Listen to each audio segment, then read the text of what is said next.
Hi everyone, here we've got ASUS ZenFone 8 Flip, and let me share with you how to clear browsing data on this device. So firstly, let's open your browser. In my case it would be Google Chrome, and let's tap on this three dots icon in the right upper corner. Now we have to enter the history, and as you can see here we've got the list of all previously visited websites.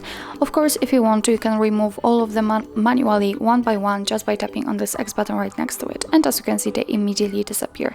But if you'd like to remove all of them with only one click actually and some more browsing data, just tap on this option, clear browsing data, and here we've got some basic and advanced options. We've got browsing history, cookies and site data, and cached images and files, and in advanced we've got also saved passwords, also inform data, and site settings.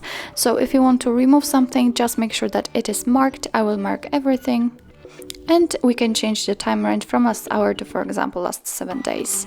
And if you're ready, just tap on clear data, and it's very simple. We just go back to the history. Here we had our list of visited websites. As you can see, it is empty right now, so it means that we just successfully removed actually everything.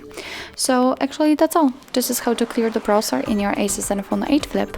Thank you so much for watching. I hope that this video was helpful, and if it was, please hit the subscribe button and leave the thumbs up.